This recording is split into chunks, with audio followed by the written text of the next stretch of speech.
Every so often, you'll go through a period in your life. You will see yourself as a failure because you don't see yourself operating in the way that you dreamed that you would. The pressure in your life right now has a purpose. It's not crushing you. It's pushing what's on the inside of you out.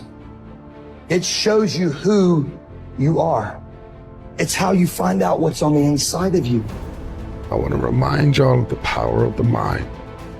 You can think your way into stress. You can think your way into misery, frustration. But if you change your mind, it'll change your life. You just have to decide in your mind what you want it to be. You just have to wake up. You just have to break that negative spirit. You have to break through. There is nothing more practical than developing a vision. It's not some pie in the sky exercise. It's without a vision, you're chaotic and fragmented and hopeless and disappointed, and someone can stop you just by putting up a single obstacle. You're a house divided amongst itself. You have no forward movement. You're not enthusiastic, and that's to be filled with the Spirit of God, by the way. And your life is a sequence of disappointments and frustrations and tragedies, and you're a leaf blowing in the wind. And that is not what you're called to be. That's not what you're called to be. You're called to be a visionary constructor of the paradisal vision. Really, that's who you are. Terrible as that is to apprehend, we already will lose everything we have to lose. Right? We're all in this game, man. So there's, whether you want it to be this way or not, you are betting everything on your life. You don't know what you've got until all hell breaks loose. You don't know what you can take until the pressure is applied to your life. You don't know what you can endure until people stab you in the back and walk away from you. You don't know how much courage you have until you've been under fire and under struggle and under tribulation. Just as nature takes every obstacle, every impediment, and works around it, turns it to its purposes, incorporates it into itself, so too, a rational being can turn each setback into raw material and use it to achieve its goal. You can make anything very tough for yourself, or you can do anything playfully. There is nothing really tough or easy. It is the way people experience it that something becomes very tough or something becomes a joyful process. If you make light of yourself, life will never sit heavy upon your heart. It will be light. But you think too much of yourself, everything will become difficult. Sitting, standing, somebody looked at you like this, so much difficulty, isn't it? Somebody did not look at you, so much difficulty. This is because you have made yourself bigger than what you are.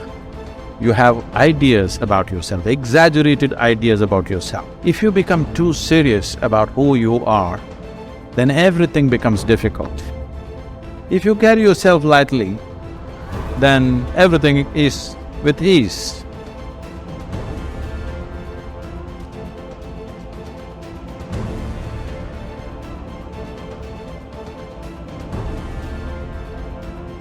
There's two great words of antiquity everybody should learn. Here they are, one's positive and one's negative. Here's the positive word from antiquity, behold. That's the positive word. Behold the possibilities, behold the opportunity, behold the future and give it design. Behold and look at the chances you've got. Behold, spring has come. Behold, the day has arrived. And the sun is shining and the shadows are fleeing away. Behold, the next person you can meet might be your friend for life. Behold, the next person might be a colleague forever. Behold, that's the positive word, behold. Now, here's the negative word, beware. Beware of what you become in pursuit of what you want. Beware. All of our lives we have to deal with behold and beware. When a kid goes to school, it's behold the opportunity and beware the dangers, behold and beware. So beware of what you become, pursuing what you want. Some things I went for in the very beginning cost me too much. I got so obsessed with some things that I found out later the price was too big to pay. If I would have known better, I never would have paid. But sometimes we learn when? After. So don't become so obsessed with something that you lose your sense of reason, or it costs you your friends. Don't be so obsessed with something that you compromise your virtues and your value. The story says Judas got the money. You say, well, that's a success story. No. It's true, 30 pieces of silver was a sizable sum of money, but it was not a success story. His name was Judas. Doesn't that ring a bell? It makes all the difference in the world. Judas got the money. Here's something interesting about the story of Judas. After he got the money, he was unhappy. Someone says, well, if you had a fortune in your hand, why would you be unhappy? And here's the key. He was not unhappy with the money. He was unhappy with himself. Here's a key phrase. The greatest source of unhappiness is self-unhappiness. It's not from outside the things that make us unhappy. Greatest devastating unhappiness is to be unhappy with yourself. Now, a mild form of unhappiness is constructive. The desperate form of unhappiness is destructive.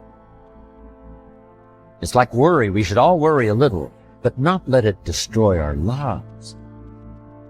So it's called caution, but not undue caution. It's called fear and worry, but not the worry that kills you, not the worry that destroys you. It's like hate. You don't need to hate your job. Save your hate for the important things like evil, like the weeds that attack your garden, like the diabolical ideas that try to entice your children. Right? You don't need to hate everything. I hate this, I hate that. That's the misuse of your hate. Save it for the things we really must.